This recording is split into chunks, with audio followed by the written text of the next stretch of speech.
सभी को सभी को नमन। आप सबका आज की इस योग कक्षा में हार्दिक स्वागत है। आज की इस योग कक्षा में मैं चाहता हूं कि आप सबको मैं नाक कान गले के बारे में बताऊं कि इससे सभी रोगों की मुक्ति होती है। हमारे गर्दन से ऊपर कौन कौन से ये 70 हैं, कौन कौन से अंग हैं। हमारा गला है, फिर मुख है, फिर नाक है, आँख है, कान है।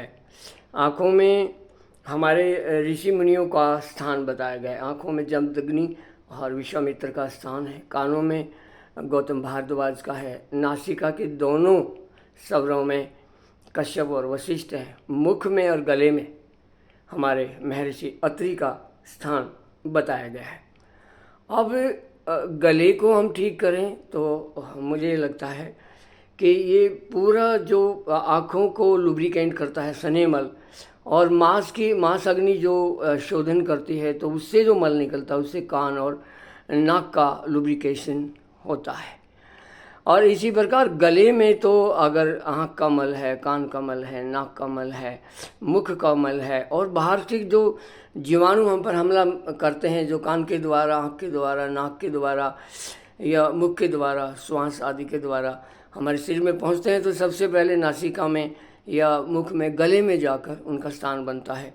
और एक और बहुत ही मुख्य बात है, हमारे मुख में 600 प्रकार के बैक्टीरिया रहते हैं, और बैक्टीरिया का कार्य है कि जो भी ऐसी वस्तुएं हैं संसार को अशुद्ध करने वाली, उनको शुद्ध करने का कार्य भी बैक्टीरिया करते हैं। अशुद्ध का ही नहीं करते, शुद्ध का भी करते हैं। आपने कहीं भी कोई जीव की मृत्यु हो गई है, किसी भी प्राणी की मृत्यु हो गई है, तो उसमें ऐसे सफ़ेद सफ़ेद कीड़े उसमें आकर उसको खाने का काम करते हैं, तो उसको हटाते हैं वहाँ से। इसी प्रकार चींटी से लेकर पक्षियों, कौवे आदि से या गिद्ध आदि से लेकर और जितने भी ये शेर, चीता आदि जो मांसाहारी जीव हैं, वो उस मांस को खा के वहाँ की गंदगी को हटाते हैं, तो शुद्ध करते हैं। ऐसे हमारे शरीर के अंदर भी व्यवस्था है कि हमारे गले के अंदर, मुख के अंदर 700 करोड़ जीवाणु होते हैं, और 700 करोड़ में 600 प्रकार के बैक्टीरिया होते हैं जो हमें नुकसान भी पहुंचाते हैं, तरह तरह के अन्य नुकसान करते हैं, जिससे हमें बुखार आदि या इन्फेक्शन आदि हमारे शरीर में होता है। तो वो गले का हमें क्या करना चाहिए कि गले के गरारे करने चाहिए। जब भी आप चाय पीते हैं, जूस पीते हैं, दूध पीते हैं, खाना खाते हैं, बिस्कुट खाते हैं, नमकीन खाते हैं, फास्ट फूड लेते हैं, कैंपा कोला लेते हैं, आदि आदि कुछ भी लेते हैं, तो उसमें एक स्वाद होता है, उसमें एक आपको बहुत अच्छा लगता है जब आप देखते हैं कि इसमें मुझे बड़ा रस आ रहा है, बड़ा एक स्वाद आ रहा है। तो उस स्वाद को भी यदि आप ग्रहण करते हैं तो वो स्वाद गले में ठहरता है, तो उस स्वाद को वो जीवाणु भी महसूस करते हैं जो आपके शरीर में है, और वो जीवाणु उस अक्षेत्र पर हमला कर देते हैं, और उसमें वे स्वयं भी मारे जाते हैं, और उसको खाकर वो उनकी संख्या भी बढ़ती है, तो और भी ज़्यादा इन्फेक्शन होता है। जितनी मात्रा रहनी चाहिए उसके बजाय उनकी संख्या बढ़ जाती है और हम बीमार हो जाते हैं। तो उनकी संख्या नहीं बढ़नी चाहिए, और हम गले को साफ़ करें, और वो उसको साफ़ करने में लग जाते हैं। एक तो हमारी भलाई करते हैं, बैक्टीरिया होते हुए भी हमारी भलाई में वो लग जाते हैं कि गले में जो रस रह गया मैं उसको हटाऊं, लेकिन उस प्रक्रिया में हमारा नुकसान भी होने की संभावना ज़्यादा होती है। उस नुकसान में हमारी ड्यूटी बनती है कि हम गले को साफ करें, गरारे के ज़रूर करें। जैसे हम दांत साफ करते हैं, कुल्ला करते हैं, केवल कुल्ला ना करें, गरारा भी करें। तो एक तो गले का ये विचार हो गया। दूसरा, एक और हमारे जीवन में जो बात बनती है कि हम किस प्रकार अपने आप को ठीक करें। इसका जो सनेमल होता है, आँख का जो जमदग्नि और विश्वामित्र का स्थान है, ऋषि का पवित्र स्थान है, ऋषि इसमें विराजमान है, तो हम आँखों को ऐसे जोर से बंद करके जो पुराना सनेमल है उसको ऐसे बाहर निकाल देते हैं, तो आँखों का स्थान शुद्ध हो जाता है। जो बाहर घर के अंदर रोज़ कूड़ा करकट इकट्ठा हो जाता है, हम झाड़ू से बाहर निकाल देते हैं।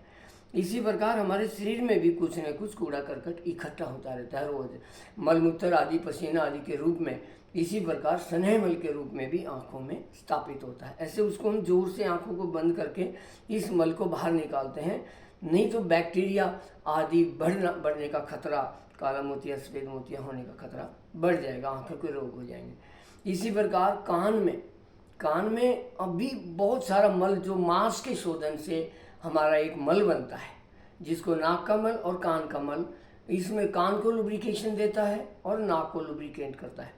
तो जो ये व्यवस्था है भगवान की तरफ से, लेकिन ये पुराना मल नाक में ठहर जाए या कान में ठहर जाए तो वो सड़ जाता है, तो कान का पर्दा गल सकता है, कान में छेद हो सकता है, मवाद आनी शुरू हो सकती है। और नाक में ये मल ठहरना शुरू हो गया तो नाक के जो दोनों द्वार हैं वो शुद्ध नहीं होंगे। जिस प्रकार जल नीति, सूत्र नीति, रबड़ नीति आदि से हम नाक को साफ करते हैं, तो वो व्यवस्था इसलिए है क्योंकि जो मल है वो जो नाक को लुब्रिकेट करता है वो बाहर निकलना चाहिए, वो बाहर निकलता नहीं है। उसको निकालने के लिए प्राण तत्व सबसे उत्तम साधन है। जैसे मैं नासिका का बताऊं, अपने मन प्राण के साथ बंधा हुआ है, मन हमेशा जिंदा रहता है, डायरेक्ट प्राण से बंधा हुआ है। ये शरीर नासिका के द्वारा ऐसे हम प्राण ग्रहण करते हैं तब ये शरीर चलता है, फेफड़ों में जाता है, फेफड़ों से ब्लड के द्वारा पूरे शरीर में प्राण तत्व सप्लाई होता है। लेकिन मन को इस सप्लाई की जरूरत नहीं होती, मन की सप्लाई अलग से खुद ही डायरेक्ट भगवान ने प्राण तत्व से बांधा हुआ है। तो हम उस प्राण तत्व को जो नासिका के द्वारा मिलता है, या प्राण तत्व जो मन जो बंधा हुआ है, उस मन को नासिका पर लगाएं, ऊपर नीचे ऐसे बाएं दाएं और बीच के पार्टीशन को श्वास तेज गति से लेकर साफ कर सकते हैं। 2-4 बार सांस ऐसे लिया, ऐसे ऊपर मन लगाओ, नीचे लगाओ, दायां बंद करके बाईं साइड में मन लगाओ, ऐसे ही बायां बंद करके दाईं साइड में मन लगाओ, ऐसे दायां बंद करके पार्टीशन पे मन लगाओ, और ऐसे ही बायां बंद करके दाएं पार्टीशन पे मन लगाओ, और मन लगाकर ऐसे तेज गति से श्वास को भरो। तो उससे नाक पूरी तरह, क्योंकि ये सांस खुरदरा होता है और प्राण तत्व इसको सक्रिय करता है, ज्ञान देता है। अंदर जो तत्व है, जो सिस्टम है नासिका में श्वास भरने का, खींचने की जो शक्ति भगवान ने दी है, वो सारी शक्तियाँ सक्रिय होती हैं और यहाँ ना हड्डी बढ़ती है ना मांस बढ़ता है, और नासिका हमेशा शुद्ध रूप से पूर्ण कार्य करती है। और इसके अंदर जो बाल आदि भगवान ने दे रखे हैं जो स्वस्थ करते हैं नासिका को, बाहर की गंदगी अंदर नहीं जाने देते, तो वो भी अच्छे से संपन्न होते हैं, तो वो भी क्रिया हमारी ठीक रहती है। तो इस प्रकार नाक साफ हो गया। कान के लिए तो बहुत ही मामूली सा जो मल बाहर निकलना चाहिए रोज, मैंने आँख का बता दिया, नाक का बता दिया, अब कान का मल रोजाना पुराना मल बाहर निकलना चाहिए। तो कम से कम दिन में 2 बार मल त्याग होना चाहिए। तो कान का मल त्याग कैसे होगा? श्वास को भरा और ऐसे हम बार बार करते हैं, ऐसे धक्का देते हैं, मुंह में श्वास को ले आते हैं, उसको धक्का देते हैं, बार बार अप डाउन करते हैं, तो वो वायु कान तक जाती है। क्योंकि नाक, अपना कान और गला, इन तीनों का एक स्थान मुख के अंदर जुड़ा हुआ है। जो बैक्टीरिया नाक के द्वारा जाएगा, कान के द्वारा जाएगा, मुख के द्वारा जाएगा, तो वो गले में जाकर असर जरूर करेगा, क्योंकि सारे बैक्टीरिया बाहर से जो हमला करते हैं इसके द्वारा आसानी से अंदर पहुंच जाते हैं। तो अब उसको साफ करने के लिए गला साफ करना चाहिए, नाक साफ होना चाहिए, कान साफ होना चाहिए, मुख साफ होना चाहिए। तो इसका हमने प्रयास किया। कान का कैसे किया? ऐसे सांस भरा, ऐसे हमने कान भी साफ करना चाहिए ताकि हमारे गले पर इन्फेक्शन ना हो।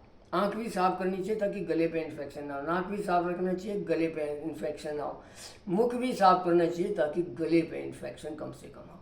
तो ऐसे सांस को भरा और मुख पे उंगली लगाई, ऐसे मुख में वायु ले आते हैं और होठों को ऐसे दबा देते हैं उंगली से, और फिर मन को मुख के अंदर घुमाते हैं, मुख को घुमाते हैं। मेरे मसूड़े ठीक हो रहे हैं, मेरे दांतों पर मेरे दांत ठीक हो रहे हैं, हर जगह एक्टिवेट हो रहे हैं। मेरे दांतों के जो सेल हैं, जो सिस्टम है, वो एक्टिवेट हो रहा है, वो समझ रहा है कि मुझे क्या करना है, वो सिस्टम ऑन हो रहा है। मेरे मसूड़े, मेरे दांत, मेरा गलूफा, मेरा तलवा, मेरी जिह्वा, ऐसे 5 चीज़ों को हम इसमें स्मरण करते हैं मन के द्वारा।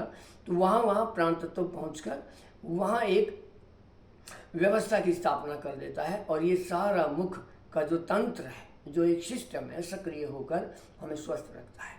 इसी प्रकार फिर गला आ जाता है। तो हमने बताया कि यहाँ जमदग्नि विश्वामित्र, कानों में गौतम भारद्वाज, नासिका में कश्यप वशिष्ठ और मुख में अत्रि। तो ये एक बहुत बड़ी व्यवस्था जो हमारे वेदों में, शास्त्रों में, ऋषि मुनियों द्वारा हमें बताई गई। तो इसी प्रकार गले के लिए हम बहुत सारे व्यायाम करते हैं। जैसे हम ये गर्दन हमारी मजबूत होनी चाहिए, गर्दन की जो मांसपेशियां हैं, हम शीर्षासन करते हैं, उससे गर्दन मजबूत होती है।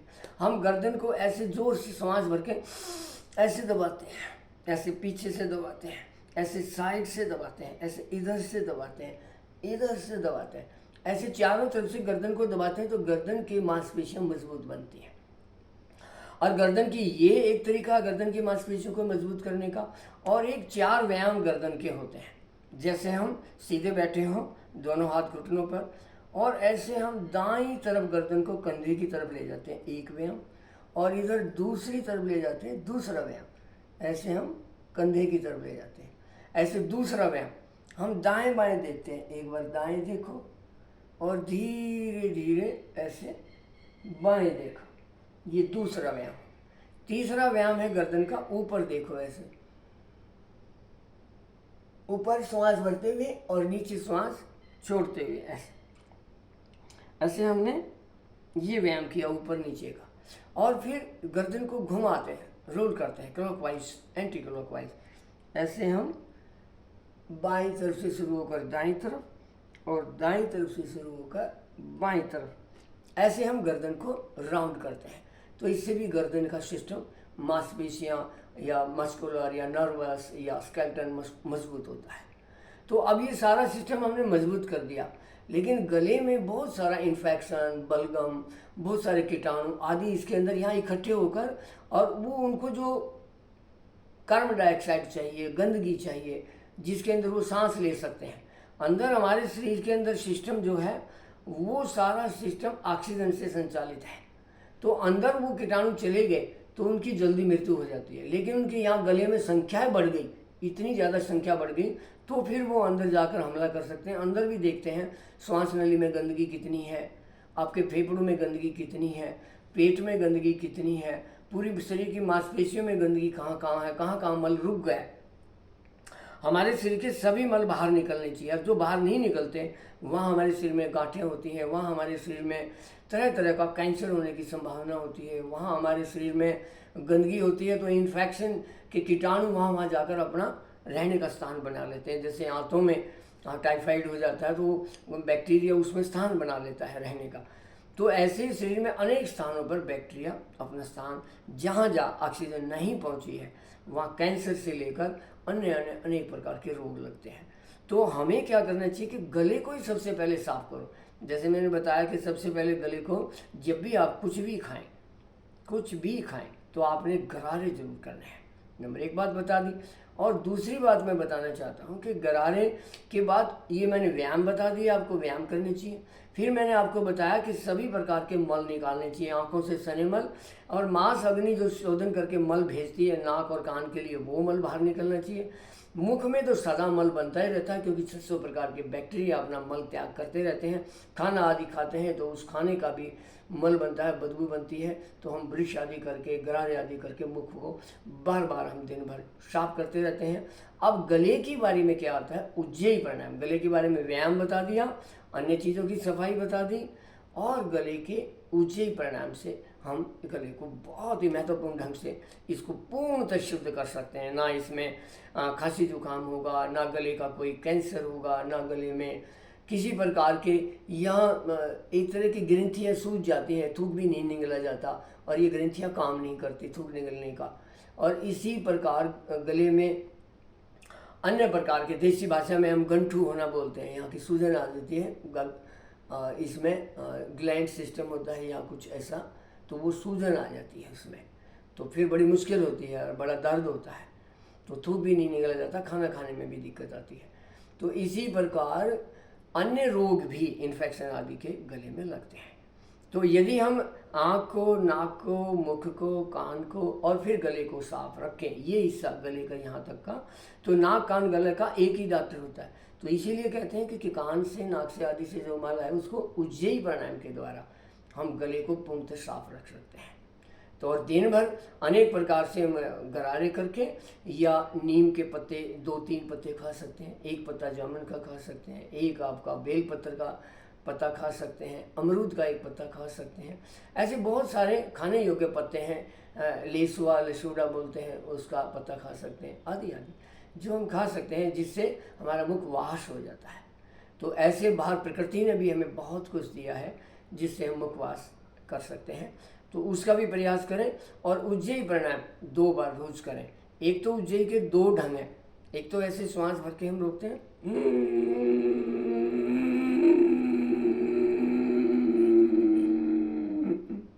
ऐसे भर के रोकते हैं और क्षमता अनुसार रोक के और फिर बाईं नासिका से बाहर छोड़ते हैं। इससे भी गले का जो श्वास जाता है, जैसे नाक को रगड़ रगड़ के ऐसे साफ किया था, ऐसे ही श्वास हमने गले से रगड़ रगड़ के गले को साफ कर दिया। मतलब आसान है, समझना भी कुछ ज़्यादा कठिन नहीं है। सांस खुरदरी है, सूखी है, जो हमारे बाहर कपड़ों को भी सुखा देती है, भीगे हुए कपड़ों को, तो इसी तरह ये गले को भी सुखा देती है। खुरदरापन होने की वजह से ये रगड़ रगड़ के जमे हुए मल को भी हटाने की क्षमता ये रखती है। तो इस वायु को हम गले से श्वास भरना जानते हैं, हमारी कोई ये शक्ति दी है भगवान ने। एक तो हम सांस नाक से ले सकते हैं, ऐसे ऐसे नाक से लेने की क्षमता भगवान ने दी। नाक बंद है तो मुख से, ऐसे मुख से भी सांस हम ले सकते हैं, ये भी शक्ति भगवान ने दी है। और गले में भी एक शक्ति दी है, 3 शक्तियाँ होगी, एक नाक, एक मुख और एक गले। गले में भी एक ऐसी शक्ति है जिससे हम बाहर की वायु खींच सकते हैं। शायद भगवान ने इसीलिए ये शक्ति दी है कि गले का रोग हमें कोई ना हो, इसलिए गले में ये शक्ति, नहीं तो 2 ही शक्ति काफ़ी थी, एक नाक की दे देते, एक मुख की दे देते। तो गले में ऐसी शक्ति क्यों दी भगवान ने कि आप गले से भी श्वास खींच सकते हैं? इसलिए दी कि ताकि हम उस श्वास से रगड़ रगड़ कर अपने गले में जमे हुए सभी प्रकार के मलों को हटा दें। अगर वो शरीर के अंदर चलेगी तो हमारी अग्नि उनको भस्म कर देती हैं और हम ठीक हो जाते हैं। इस प्रकार इसको अप डाउन करके आसनों के साथ, जो हम इसके व्यायामों के साथ, जो हमें गर्दन के व्यायाम है, गर्दन के जो व्यायाम है, उन 4 व्यायामों के साथ उज्जयी प्राणायाम को अप डाउन भी कर सकते हैं। एक मैंने बताया भर के रोकना उज्जयी के द्वारा, ऐसे गले से सांस भरते हैं, ऐसे तो गले से सांस भरते हैं। ये गले से ही सांस भरना, गले से ही छोड़ना, इसको घर्षण होगा अप डाउन। भरते वक्त भी घर्षण किया वायु ने गले का, और छोड़ते वक्त भी गले का घर्षण किया। तो दोनों तरफ से, ऐसे जैसे बर्तन को मांज देते हैं, ऐसे हमने गले को मांजना है। जैसे नाक को मांज दिया था ऊपर नीचे दाएं बाएं, ऐसे ही ऐसे हमने मांज दिया, नाक को पूरा अंदर से साफ कर दिया। अब इसमें सूत्र नीति, रबड़ नीति, जल नीति की आवश्यकता नहीं पड़ेगी और नाक पूरी तरह साफ हो जाएगी। तो इसी प्रकार हम गले को भी साफ कर सकते हैं। कैसे? ऐसे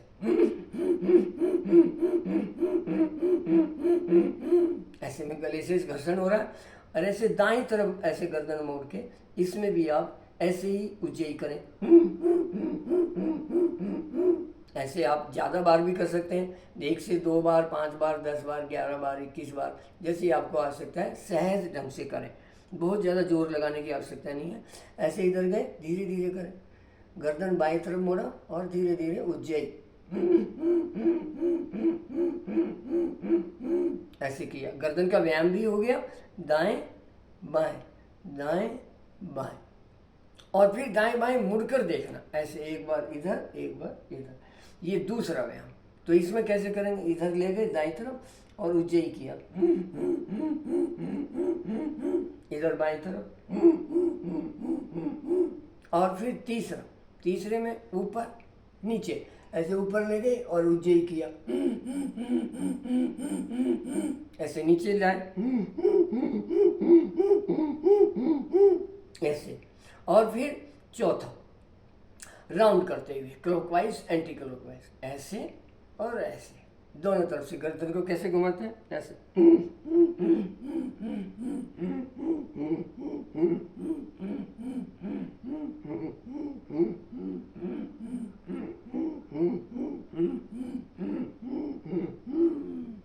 ऐसे हम गले में, इसमें आवाज़ गले से क्यों आ रही है, क्योंकि सांस सीधा गले से टकरा रहा है, तो उसके घर्षण की ये आवाज़ आ रही है। तो इस प्रकार हम पूरी तरह से अपने को निरोग रख सकते हैं।